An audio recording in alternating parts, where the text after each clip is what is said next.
Hey guys, Superhorrorbro Mike here, and in today's video we take a look at the mysterious hidden story within cursed lost Nintendo 64 game Shipwrecked 64.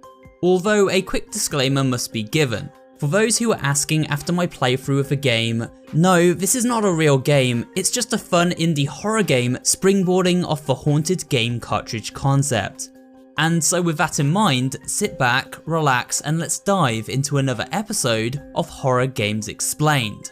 This is the story of Shipwrecked 64.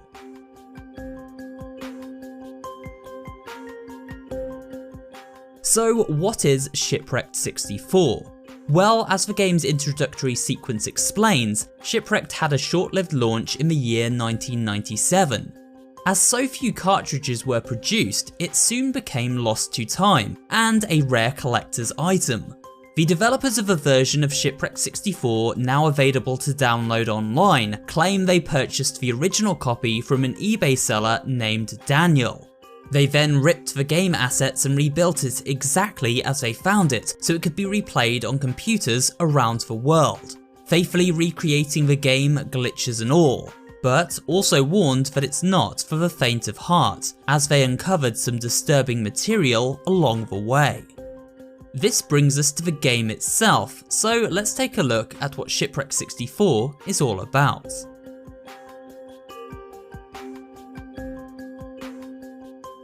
From the beginning, Shipwrecked 64 gives off a very creepy vibe.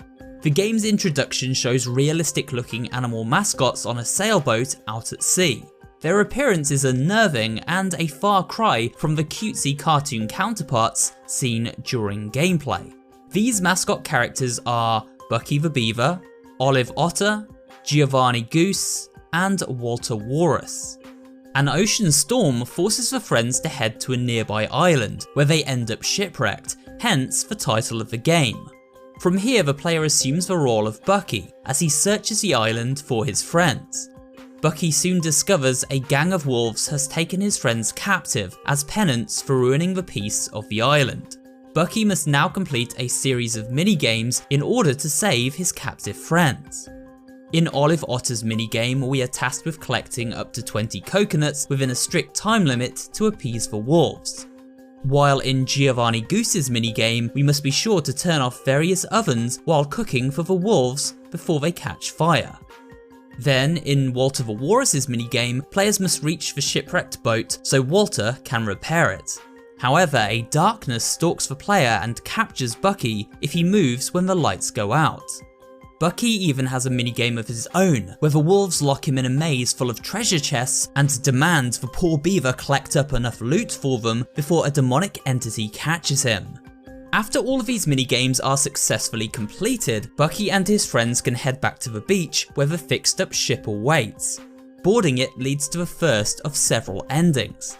So with the surface story, characters and gameplay loop explained, let's turn our attention to each ending and how to unlock them, as well as diving into the dark underbelly of this seemingly innocent video game.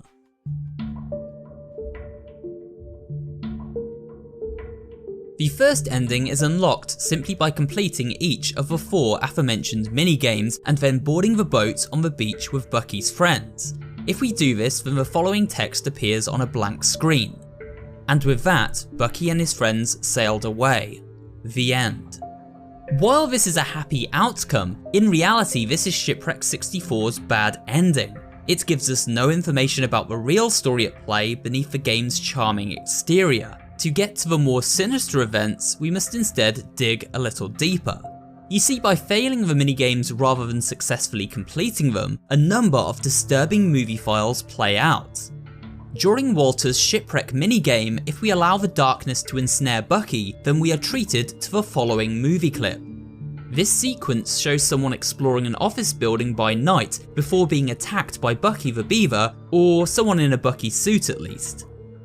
Failing Giovanni Goose's cooking themed minigame also provides us with a murderous Bucky clip, this time attacking another person before cooking them on a stove, their goose well and truly cooked. Next up, we must fail Olive Otter's coconut collecting game. In a sinister turn, slapping Olive actually knocks the timer right down. This leads to a very peculiar audio recording where we hear the voice of a woman named Olivia. Hello, this is Olivia Finch. I'd like to please submit a complaint. Anonymously, please. Brandon has been showing up every night to my residence. Brandon Lester, you know, the other costume guy? He just walks by, still wearing the suit, sometimes just placing his hand on the window. Other times, he'd grab the sliding glass door, jiggle the handle around, like he wanted in. I'll let the dead eyes of that stupid costume stare back at me.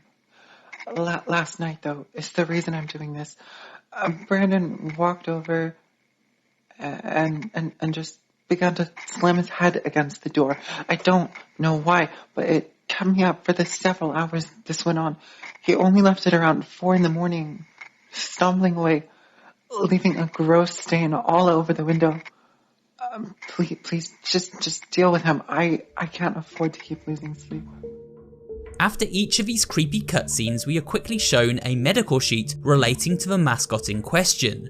More on this in the final section of this video, where we take a look at the secret story behind the game. Finally, we have Bucky's minigame. The objective here is to allow the mascot to be consumed by the demon prowling the maze. After being caught several times, the following message plays out. There is nothing for you here. If we choose to leave the island at this point, then one of two endings play out. The first occurs if we fail to uncover all secrets hidden within the stage. Secrets leading to the exposure of the medical documents, for which there should be a total of 4. This ending shows highly distorted and scary looking versions of the main cast, sailing away on their boats after escaping the island. However, this is not the true ending, but rather a creepy extra. To unlock the real ending, we must locate each of Shipwreck 64's secret rooms. These are not terribly hard to find, but can only be accessed after failing each character's minigame. If we enter these previously locked doors and retrieve the documents within, then after boarding the boat, a new sequence plays out. It features a freaky wooden doll, and messages instruct us to seek out these relics across the island, gather them up, and then bring them to the campsite. With each doll we collect, new backstory is revealed. This backstory tells us of Shipwreck 64's origins. A game developer named Connor was hired to create a game for the Bucky Beaver franchise, but after Connor failed to faithfully bring the creation to life, he was fired by Bucky's creator, Mark Mullins. Connor, look, it doesn't even look like Bucky. What? Buddy, you know what I mean. Just, look, this is Bucky. This is the face millions around the world recognize as a pop culture icon. That is a beaver in a blue suit. Connor, you're telling me with the vast amount of characters that we own, you picked up some random wolf and dropped him into the game? We're not making this game for your son, Connor. We're making this game for the millions of people who look up to our brand. Look, I'll give it to you straight. Do you have any idea how much money your company sunk into studio grounds? Do you really think we can extend our generosity to you for that much longer to create this, I don't know, what do you call it, a game? I can't even tell. I'm saying we're done. We're not putting up with this project anymore. Unless you can pitch something to us that is the technical marvel you describe, I don't want to see it. We cannot keep sinking money into this. Get the fuck out! Connor seemed intent on making the video game to please his son Pat, but didn't provide the product Mark and the company behind the Bucky IP had hired him to create. The final recording ends with the following message. Check the front yard, Pat. Grab the camcorder. I left instructions on how to add videos to my files. I know you don't use the computer much, but I truly need you to do this. I'm proud of you, son. You just need to do this for me. A final cutscene then plays out, looking very much like a found footage video. It appears to be someone filming a house with a camcorder before falling or jumping from the roof. After this, we return to the game as Bucky, finding ourselves in a vast open field. We head through the exit and the credits roll. Upon returning to the title screen, only Bucky remains, his eyes now missing. You may be a little confused as to what all of this means, and I don't blame you. You see, up to this point I've left out key information that helps explain the true story behind this cursed game. Although, bear in mind, how we put this information together and form a theory as to the real story is very open to interpretation. With that said, here is my take on the secret story behind Shipwreck 64.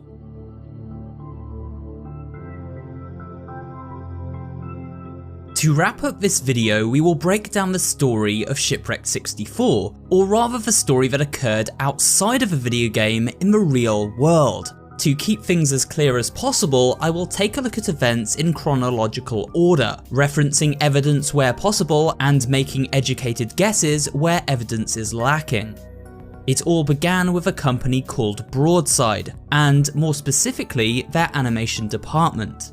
Here, a worker named Mark Mullins first created the character of Bucky the Beaver and other popular animal mascots, building Bucky into a worldwide brand loved by millions. Okay, so a quick side note from the edit room, guys. When I first wrote, recorded and edited this video, I believed Mark Lester to be the creator of Bucky, but Mark seems to be the current CEO of Broadside Animation. The actual creator of Bucky and the Broadside company was a man named Rex, who died in 1972. We briefly see a video of Rex in the game, but he is never directly referenced. In fact, I only came across this information when browsing the developer's YouTube channel, where it was tucked away in a teaser trailer from 9 months ago. Thankfully, it doesn't alter the rest of the story theory I had planned, but I did want to clarify things before we proceed. We learn of both this company and Mark's full name when exploring a folder hidden away in the game files titled Resources, Ignore. In this folder there are many cryptic teasers, found in both notepad documents and ARG-based links to YouTube videos. We will use this folder to piece together the missing pieces of the puzzle that is this game's story. At some point, Mark hired a game developer called Connor Thomas, who was the head of his own development studio, Cogware. Together, the two companies, Broadside and Cogware, received a grant to license the Unreal game engine and create the Bucky the Beaver video game for the Nintendo 64. Production beginning in the mid-90s, with the game launching in 1997. However, it seems strange that the game launched at all. As we heard previously, Connor created a game made for his son Pat that barely resembled the Bucky franchise and its characters at all. This enraging Broadside and Bucky's creator Mark, who pulled funding and kicked Connor off the project. Now we must put together our first missing puzzle piece. We saw the message where Connor asked his son Pat to find his camcorder and place all video files from it into the game code for Shipwreck 64. But what did these video files actually contain? Well, this is easy to answer. They contained the Bucky footage found throughout Shipwreck 64, those videos we witness upon failing each minigame.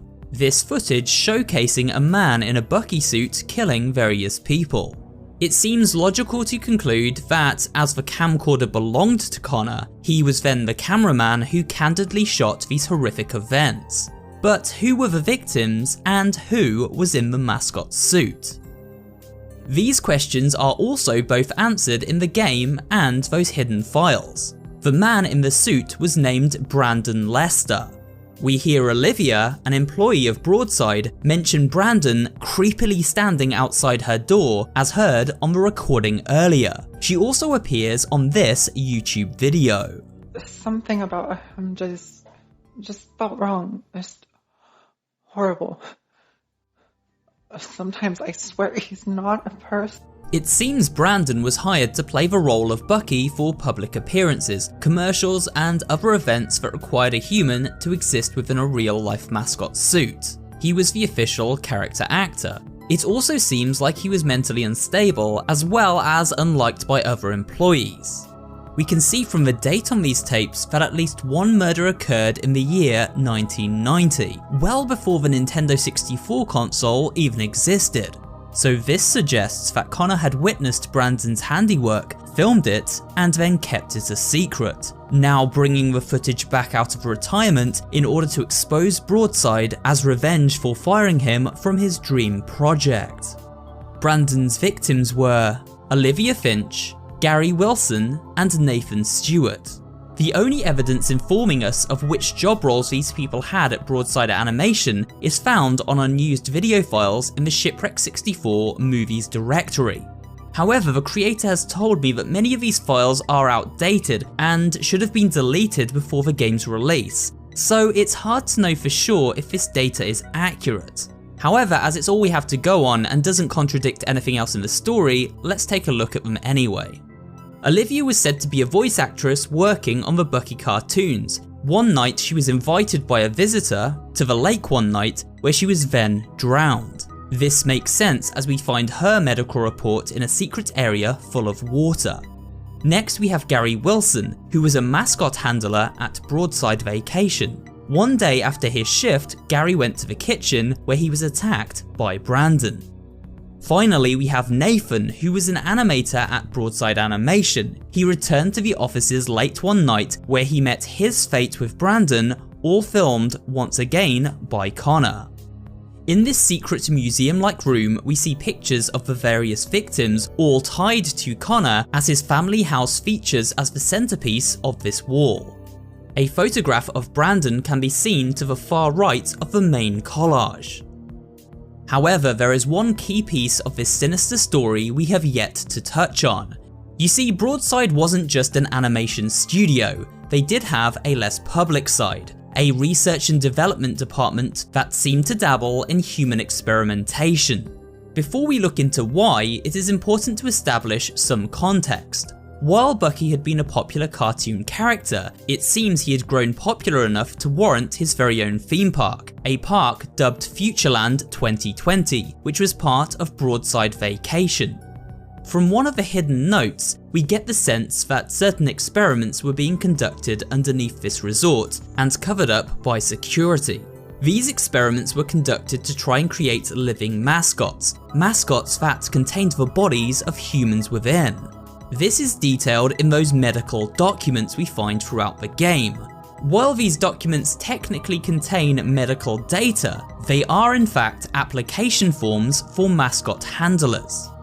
So where did these bodies used in the mascot suits come from?